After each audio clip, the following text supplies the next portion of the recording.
सोचिए, ये कथावाचक है, ये पहले कंडक्टर था, खलासी था। ये सरेआम चीफ जस्टिस ऑफ इंडिया को मारने की धमकी देता है, लेकिन ये अब तक गिरफ्तार नहीं हुआ है। चंद्रशेखर आजाद जो मेंबर ऑफ पार्लियामेंट है, उन्होंने कहा कि ये धर्म के नाम पर हिंसा फैला रहा है, तब भी इसकी गिरफ्तारी नहीं होगी। सोचिए, धीरेन्द्र शास्त्री के मठों में लोग मर जाते हैं, गायब हो जाते हैं, लापता हो जाते हैं, कोई सवाल नहीं पूछता है, गिरफ्तारी नहीं हो पाती है। दिल्ली में एक साधु के वेश में शख्स 70 महिलाओं के साथ शोषण करता है, उसकी गिरफ्तारी नहीं हो पाती है। इस देश में 100 से ज्यादा लुटेरे देश को लूटकर भाग गए हैं, पैसा लेकर भाग गए हैं, उनकी गिरफ्तारी नहीं होती है। लेकिन एक आदिवासी, ट्राइबल, बुद्धिस्ट जो पर्यावरण को बचाता है, लोगों की लड़ाई लड़ता है, जो शिक्षा को बेहतर करता है, उस पर एनएसए लगा दिया जाता है क्योंकि बीजेपी का दफ्तर फूंक दिया गया है। और वो आदमी जो कि अहिंसा का पुजारी है, बुद्ध का अनुयायी है, उस पर फर्जी आरोप लगाए जा रहे हैं। सोचिए, सरकार तब क्यों चुप थी जब मणिपुर में हिंसा भड़क रही थी? तो ये सरकार सब जगह नफरत को बढ़ा रही है क्या? और कार्रवाई क्या स्पेसिफिक लोगों पर हो रही है? जो सरकार को सूट करता है, हिंदू मुस्लिम करते हैं, उनकी गिरफ्तारी क्यों नहीं होती है? दर्जनों लोग हैं जिन्होंने मंचों से कहा है गोली मारो डैश डैश डैश। मैं वो भाषा नहीं बोल सकता हूं। तो क्या बीजेपी सिर्फ उन्हीं लोगों को गिरफ्तार करती है जिनसे उनका राजनीतिक नुकसान होता है? और क्या बीजेपी उन तमाम लोगों को बचाती है जिनसे उनका राजनीतिक फायदा होता है? यूपी में एक दरोगा की हत्या कर दी गई थी, आरोप लगा था गौरक्षकों पर। बाद में वो जब जमानत मिली तो उनको बीजेपी का नेता बना दिया गया। खुद यूपी में मुख्यमंत्री रोज हिंदू मुस्लिम की बात कहते हैं, कटे गोते बटोगे, 80-20 की बात करते हैं। सवाल है कि तब सरकार क्यों चुप रहती है? तो क्या ये सरकार हर उस शख्स को गिरफ्तार करेगी जिससे उसका फायदा नहीं हो रहा है, जिससे उसका वोट नुकसान हो रहा है? और सबसे बड़ा सवाल है, क्या जो संवैधानिक दायरे में रहकर देश के लिए बात करेंगे उन सबको जेल में डाल दिया जाएगा? सोचिए, रवीश कुमार ने कहा ये कर भी क्या सकते हैं, ये सिर्फ देश बचाने वाले, देश के लिए बोलने वाले को जेल में डालेंगे। लेकिन सोचिए, क्राइम बढ़ रहा है। यूपी में लगातार जातिवाद अपने शवाब पर है। राजधानी दिल्ली में एक दलित समाज के बड़े सोशल एक्टिविस्ट की हत्या कर दी जाती है दिन दहाड़े, कोई कार्रवाई नहीं होगी उस पर, क्योंकि इस हमले के पीछे जातिवादी मनुवादी गुंडे होंगे। तो सोचिए कितनी बड़ी समस्या बन गई है। देश में लोकतंत्र खतरे में है, संविधान खतरे में है, और जो लोग देश को बचाने के लिए बोल रहे हैं उनको मारा जा रहा है। और सवाल है कि एक चीफ जस्टिस के खिलाफ जान मारने की धमकी देने वाला ये 2 टके का धर्म की आड़ लिए हुए कथावाचक के रूप में महिलाओं पर भद्दी टिप्पणियां करता है। रोज ये महिलाओं के खिलाफ टिप्पणी करता है, ये जातिवाद फैलाता है, ये कहता है कि कथा करने का हक सिर्फ ब्राह्मणों को है। उसके बाद भी इसकी गिरफ्तारी नहीं होती है। मैं फिर कह रहा हूं, मुझे लग रहा है कि इस देश को आरएसएस और जातिवादी मनुवादी ने कंट्रोल कर लिया है। और ये बात समझना पड़ेगा, इस देश में चपरासी से लेकर जो चीफ जस्टिस तक बैठे हैं, सोनम वांगचुक को गिरफ्तार कर लिया गया है। सोनम वांगचुक एक पर्यावरण कार्यकर्ता हैं, पढ़े लिखे लोग हैं, वो देश छोड़कर नहीं भाग रहे थे। एकाएक जब तक ठीक थे, जब 370 का समर्थन कर रहे थे हटाने का, वो कल तक बीजेपी के लिए सूट कर रहे थे। लेकिन जैसे ही उन्होंने आरोप लगाना शुरू किया कि चीन हमारी ज़मीनें कब्जा कर रहा है, हमारे पर्यावरण के साथ खिलवाड़ हो रहा है, हमारी ज़मीनों को औने पौने दाम पर धन्ना सेठों को बेचा जा रहा है, वैसे ही उनको गिरफ्तार कर लिया गया एनएसए लगा के। लेकिन आज सोशल मीडिया पर सब दूध का दूध और पानी का पानी है, पूरा देश सवाल पूछ रहा है।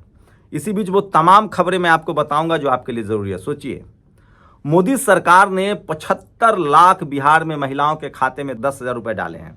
अच्छी बात है, चुनाव न होता, सोचिए वोट की ताकत न होती तो ये पैसा भी नहीं डालते। अभी अधिसूचना जारी नहीं हुई, मैं फिर कह रहा हूं, ये वोट की ताकत है कि इनको डालना पड़ेगा पैसा। लेकिन आप सोचिए, आप 10,000 लेकर खुश हैं या अपने बच्चों की नौकरी चाहते हैं? आप एक बार 10,000 ले लेंगे, ठीक वैसे ही चुनाव में जैसे पहले एक दिन मुर्गा खिला दिया, एक दिन दारू पिला दिया, एक दिन 1,500 दे दिया, और वो पूरे 5 साल आपको लूटेगा। इसलिए आप वोट डालिए, लेकिन इनसे पूछिए कि हमारे बच्चे को नौकरी दो। आप 10,000 में सरकारी 10,000 के बदले सरकारी अस्पताल मांगिए।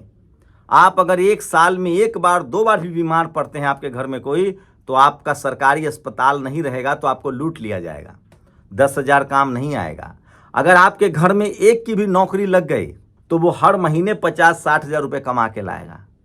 तो इनसे अस्पताल मांगिए, रोजगार मांगिए। ये आज इन्होंने 75 लाख महिलाओं के अकाउंट में पैसे डाल दिए हैं, लेकिन कल ये आपके सरकारी स्कूल, सरकारी अस्पताल को ठीक नहीं कराएंगे। इनसे सरकारी स्कूल मांगिए, सरकारी अस्पताल मांगिए। हम लोग किसी दल के पक्ष में नहीं है, हम लोग सिर्फ संविधान के साथ हैं। स्कूल, अस्पताल, पढ़ाई लिखाई, दवाई के साथ है। बताइए 10,000 में कितना दिन गुजारा कीजिएगा? लोग कह रहे हैं कि ये वोट खरीद रहे हैं। मैं फिर कह रहा हूँ, वोट खरीदिए, लेकिन हम वोट की कीमत स्कूल हो, अस्पताल हो, पढ़ाई लिखाई हो, दवाई हो, रोजगार हो, सेना की मजबूती हो, देश को आगे ले जाना हो। ये बड़ा सवाल है जो आप पूछिए। मैं फिर कह रहा हूँ, बीजेपी टीवी अखबार जो है वो बीजेपी के साथ है। सोनम वांगचुक की गिरफ्तारी से माहौल बदल गया है और दिल्ली में एक दलित समाज के एक्टिविस्ट की हत्या कर दी जाती है। सोचिए, यूपी में एक ओबीसी समाज का टीचर है, वो एक अधिकारी पर बेल्ट चलाता है। ये वीडियो वायरल किया गया, उसको मारा पीटा गया, जेल में डाल दिया गया। अब खबरें आ रही हैं कि जो महिला टीचर थी एक, जिनसे उनके संबंध हैं, पर्सनल रिश्ते हो सकते हैं, किसी का भी हो सकता है, मैं उसके खिलाफ नहीं हूं, लेकिन वो कह रहे थे उस हेडमास्टर को कि उस महिला को, वो स्कूल आए ना आए, वो महिला रील बनाती हैं, उनका अटेंडेंस नहीं काटोगे, उनकी सैलरी नहीं कटनी चाहिए। वो परेशान थे, उन्होंने उससे अधिकारी से बात की, अधिकारी ने गाली गलौज की, झगड़ा हुआ। अब उस स्कूल के बच्चे सड़कों पर हैं और अब उस समाज के मंत्री आशीष पटेल, उन्होंने इनिशिएटिव लिया और अब वो अधिकारी सस्पेंड हुआ है। सोचिए, अगर आशीष पटेल ना होते, इसलिए मैं कह रहा हूं, जब तक चपरासी से लेकर चीफ जस्टिस तक दलित, पिछड़ा, किसान, आदिवासी, अल्पसंख्यक सिस्टम का हिस्सा नहीं बनेंगे, आपको न्याय नहीं मिलेगा। और यही सोशल मीडिया की ताकत है। तो कुछ और बड़ी खबरें मैं बता रहा हूं जो सोशल मीडिया पर वायरल है। सोचिए, जातिवाद किस कदर हावी है। दुर्गा पंडाल में दलितों का आना मना है। सिवनी मध्य प्रदेश में कुछ दलित दुर्गा पंडाल में पूजा करने गए तो नरेश ठाकुर और नारायण यादव ने उन्हें लाठी दिखाते हुए धक्के मारकर बाहर भगा दिया। शाबाश सिंधु, इनकी थोड़ी और सेवा करो। बताइए, भला ये दलित होकर हिंदू बनने चले थे? घोर पाप। मजे की बात देखिए, इस घटना में एक यादव भी टांग उठाकर लठैती दिखा रहा है। चचा शायद इटावा का मूत्रकांड भूल गए होंगे। खैर, अच्छा है, मंदिर जाने वाले दलितों को ऐसे ही प्रसाद मिलना चाहिए। ये बड़ा तंज किया है बहुजन समाज के एक्टिविस्ट सूरज कुमार बौद्ध ने।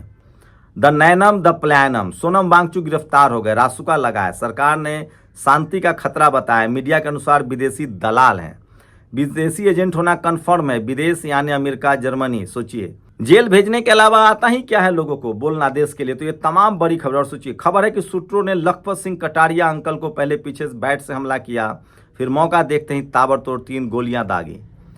लक्की अंकल ने दिल्ली कांग्रेस को मजबूत किया, चंद्रशेखर आजाद की मदद की और अंततः पूरा जीवन समाज के लिए लड़ते लड़ते मारने गए। अपूर्ण क्षति है। सोचिए, बहुजन समाज के लोगों को कहीं भी मार दिया जा सकता है। और सोचिए, आज एक खबर बता रहा हूं, ये तस्वीर देखिए, यह है पेटल गहलोत। सोचिए, इस देश में महिलाओं को पढ़ने का अधिकार ज्योतिबा फूले और फूले साहब ने दिया अंग्रेज के समय में। उसके बाद बाबा साहब ने संवैधानिक अधिकार दिया। अगर ये शूद्र, ढोल, पशु, नारी, तारना के अधिकारी कहने वाले लोग अगर इस देश में मनुस्मृति से देश चल रहा था, तो ये क्या IFS बन पाती? पेटल गहलोत ने देश का मान बढ़ाया यूनाइटेड नेशन में और पाकिस्तान को बेनकाब कर दिया है। इसलिए महिलाओं को पढ़ाइए, अपनी बेटियों को पढ़ाइए। और ये है वो खलासी ट्रक ड्राइवर जो धर्म की आड़ में कथावाचक बना है, धर्म की आड़ में हिंसा फैला रहा है, इसे तुरंत जेल में डालो।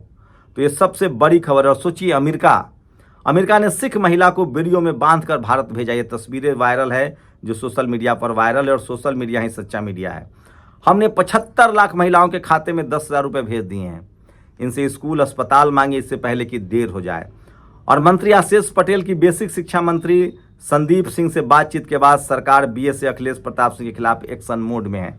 अगर वहां दलित पिछड़े मंत्री न होते तो ये जातिवादी क्रिमिनल बच जाता। और बिहार की महिलाएं पक्का करे RJD कभी सत्ता में न लौटे, मोदी ने कहा है 10-10 हज़ार रुपये देने के बाद। तो ये तमाम बड़ी खबरें हैं जो सोशल मीडिया पर वायरल है, और मैं तमाम बहुजन समाज की वो खबरें लाता हूं जो आपके लिए बहुत जरूरी है। सोनम वांगचुक की गिरफ्तारी बड़ी खबर है। दिल्ली में बहुजन समाज के एक्टिविस्ट की हत्या हुई है। सोचिए, धीरे धीरे ही सही, लेकिन आपको बोलना पड़ेगा।